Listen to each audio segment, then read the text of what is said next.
Hey guys, welcome to another lecture, and in this we are dealing with the question number 7 arrays must do Python questions from Geeks. Now have a quick look at the question, and I also recommend that you watch till the end of the video to understand the problem as it is a tricky one.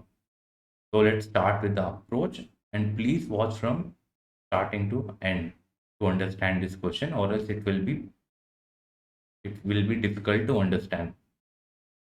Let's start with the approach here now. So now these are the given values here input. As you can see those values, I will be taking examples and then we'll be discussing code after this. Okay, we will be discussing main points that are must understand before doing the code. So let's start with that examples. Now you can see this table here. These are the values which are exceptionals. Exceptions, which means the question says x to the power y should be greater than y to the power x. This is the condition that our question is saying that this should be satisfied. So this will satisfy in all cases where x is smaller than y, except for these tables that which I have shown here from 0 to 4. It won't follow for this number 0 to 4. There will be some cases that won't follow. There will be some cases which may follow. So for that exceptions, we will be dealing with this table, and this table will be very helpful while we are doing the coding questions. So we will take this table and discuss it again when we are doing the programming. Okay, but now what does this table mean? I will be sharing this left side is x. Okay, so on the top side is the y.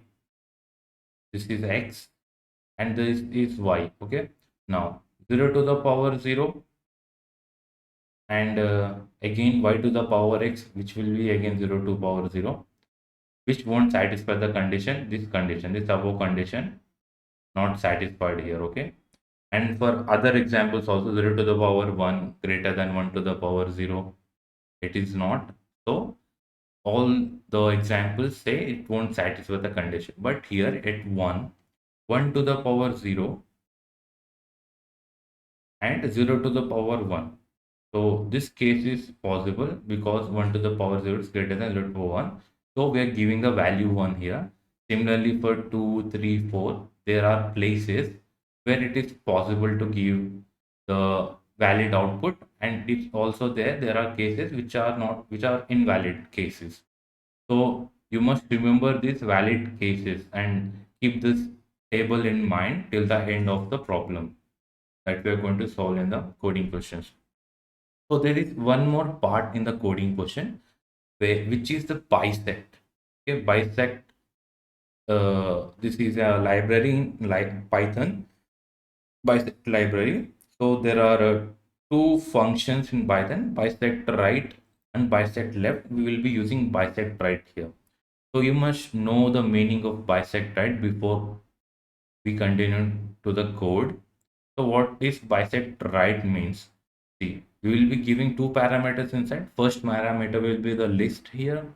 We can take any list here, like example, let's take 1, 2, and 4. Okay, this is a list that we have giving inside the parameter, left parameter, and right parameter will be the value that you are going to search inside this list. Okay, so give any value here, like we will give 6 here. Okay, 6.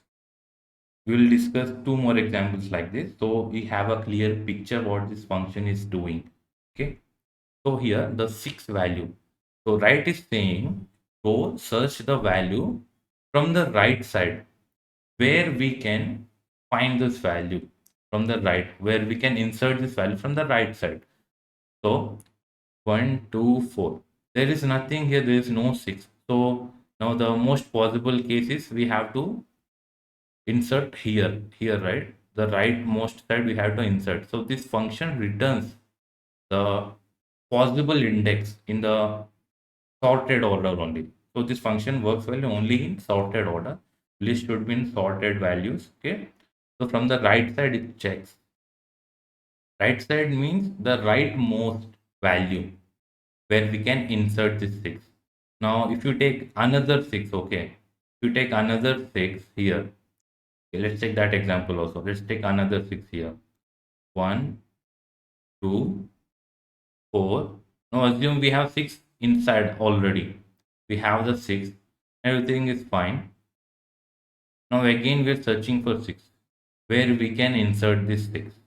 Now, in this case, we get the index value of 0, 1, 2, 3. Yeah, we get the index value of 3 because there was no 6 here earlier. But now there is 6 here. So from the start, now it is in the sorting order. So next index will be 4. So this output we get 4 in the next bisect right. In case of left, okay, now let's talk about left. Why is it different in left and why is it different in right? So this is the left, this assume is bisect left this side. So in left, take the same example. We don't have 6 here, okay? We don't have 6 here.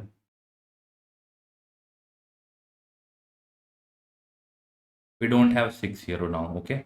In this case, it will check from the left side where we can insert 6.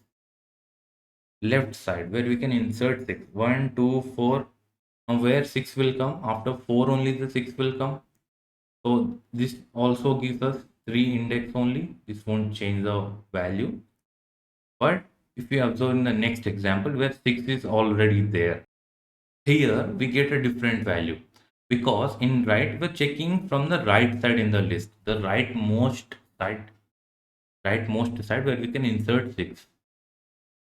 So this has giving the 4 because after 6 only 6 will come again because from the rightmost side after 6 is the right side.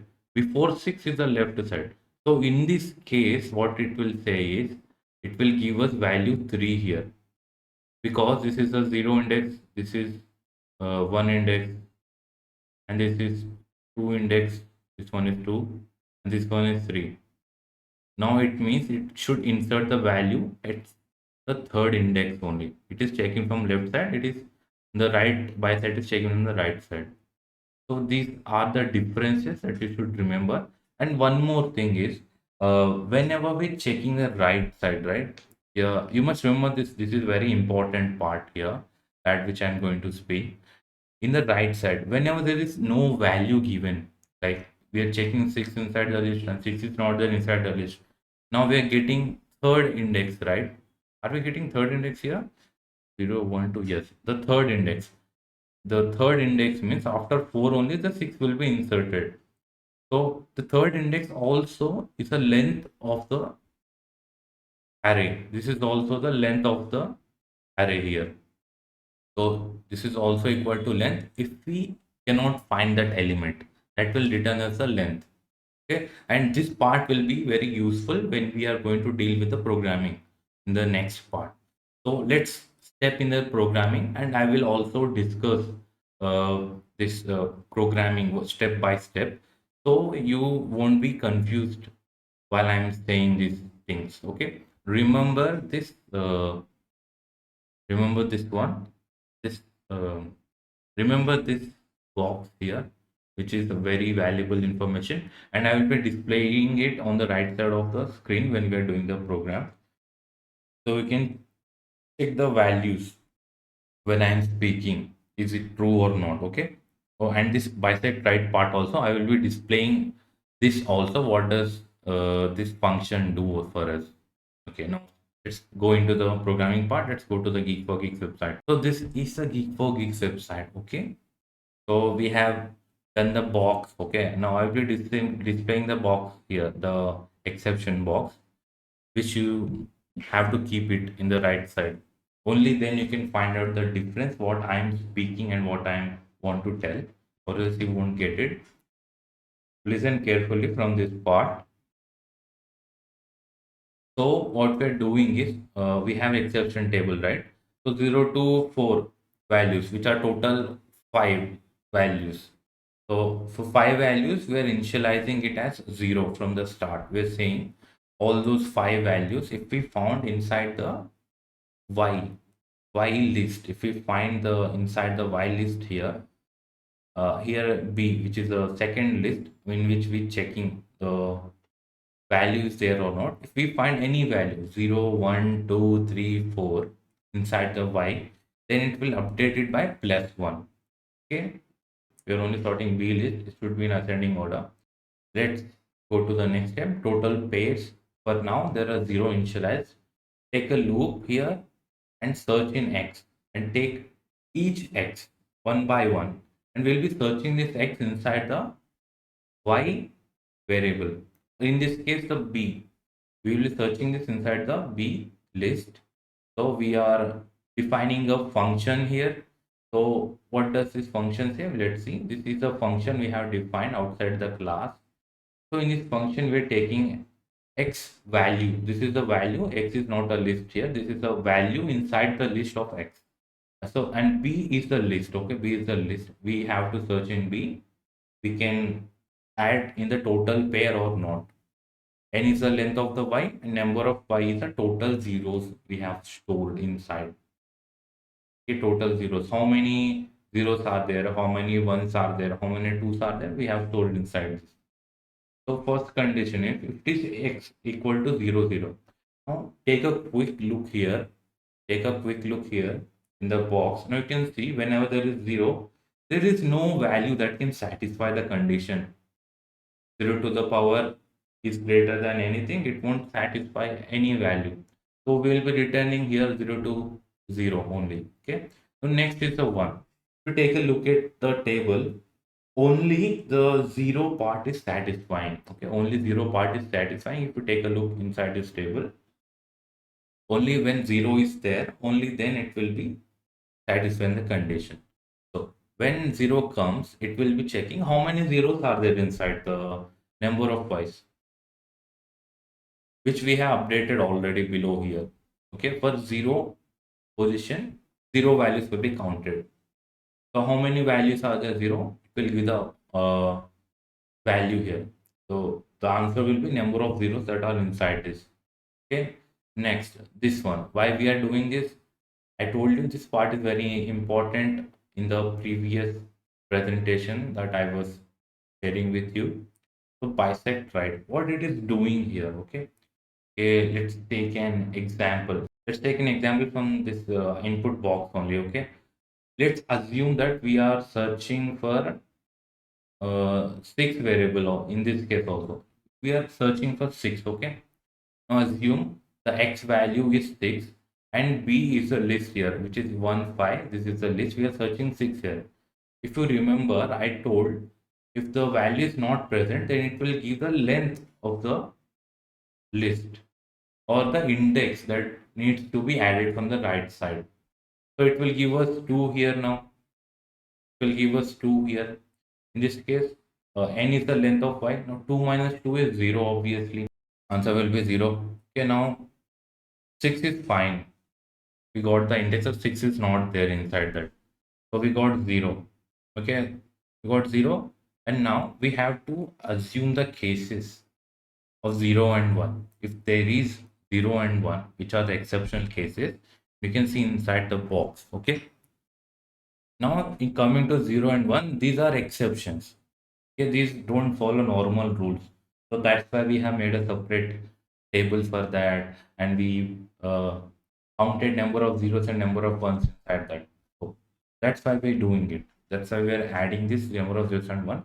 If there are any, we add it. Presently, the answer is 0 here for the 6 value.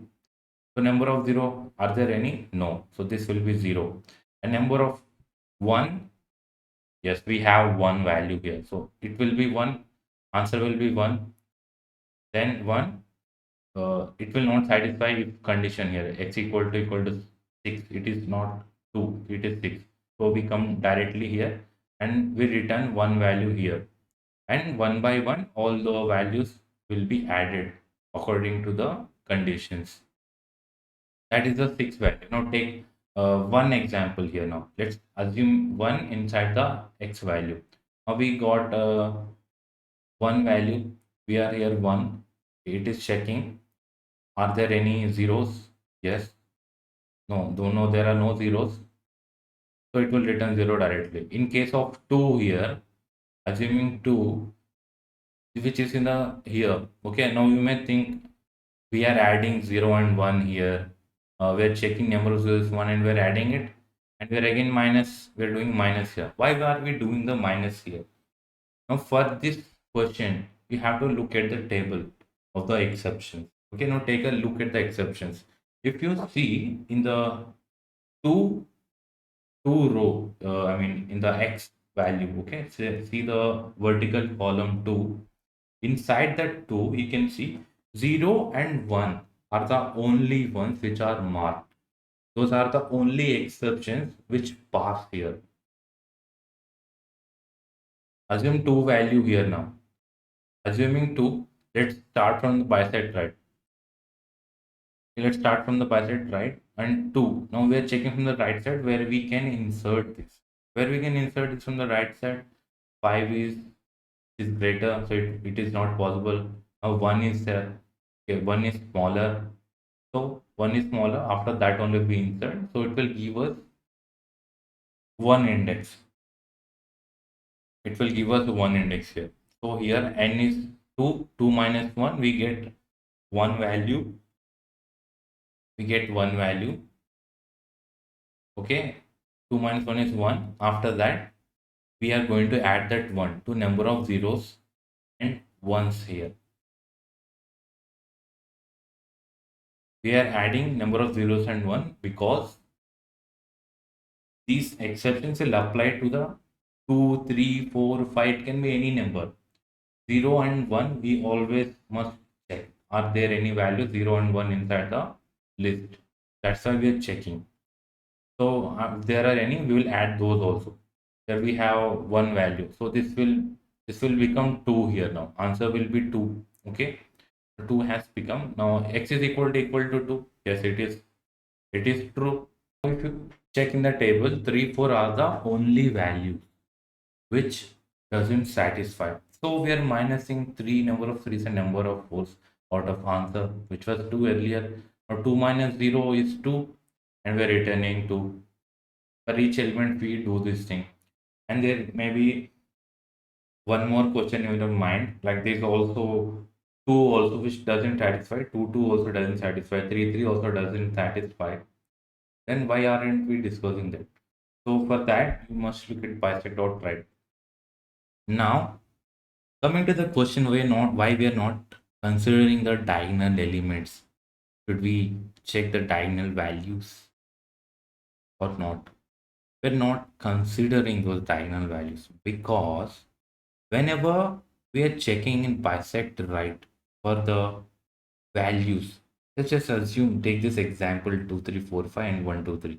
Now we're going to check, for example, take two values x and two value as inside y. We are checking for 2 from the right side, so it will give us the 1 2 second position, I mean second index value, second index we get, and the length of the string is how much, which is 3.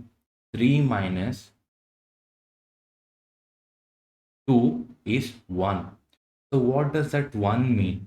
That 1 means this right side, the number of value from the right side here. So if 2 is not there, then we get 0. Then diagonal element doesn't matter there or not. If the 2 is there inside the list, then we are again ignoring it because we don't consider from this position to this. We're taking the next position here. So even if there is a value inside the y, consider from the next position. So automatically it is ignoring the diagonal element values.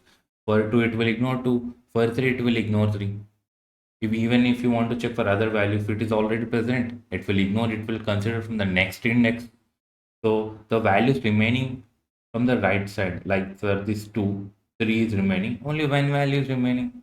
So that one value will be added in this answer here, here, and here also.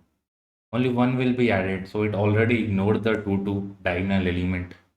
it added the remaining element into it. So that's why we won't consider the diagonal element values. Now this solves the question. So you can check for 3 also similarly, but there is no 3 element inside the example. But the second example, we have 3. Okay, we have 3. And the same approach that we had discussed, bisect dot right in checks where we can insert the 3 element. If there is a 3 element from the right side, it will give you the next value, which will be here 4 here. Checking inside the y here, that will be 4 here, fourth position, and 0, 1, 2, 3. 3 will be the index, and that is also the same length of y. So you will be getting length of y here. We are checking for 3 inside the y. So length of y minus index, which will be 0. Check 0 and 1. There is 1, 1. So answer will be 1 here. Coming to the x equal to 3 case. Now it is checking 2 here. Why is checking 2? After checking the table, you can see the 2 condition is being satisfied. So we are also checking constantly the previous values. If there are any that are eligible, also the forward values. Only till 0 to 4 position only we are checking that. So in these 3 conditions, we get different values. Here 3 and 4 are not satisfying, and we already took 0 and 1 earlier only here. We already have taken 0 and 1 for all cases. For 2, 0 and 1 satisfying, we're not removing because we have already added in 2 cases. So now we are checking 3 and 4 into, because they don't satisfy going forward. We're removing if any by chance are there. In the x equal to 3 case, okay? Moving forward in 3, you can check in the 3 table. All conditions satisfy. Only 0, 3, 3 what doesn't satisfy. As I told 3, 3, we won't take that condition, we ignore that condition. So all conditions are satisfying here. So we'll check the previous values before 3. Is there any condition satisfying? There is 2 and 1 and 0. 0, 1 included already. Taking 2, we're adding it and we're returning those values. So after returning those values, we're adding here overall. After adding the overall, we're returning total pairs we have. So in this way, this is the proper approach to the question. I hope everyone have understood the question, as this is a very, very tricky question. I hope everyone understood what I mean to say. If you like the video, please share. Thank you for watching till the end. We will be meeting in the next lecture.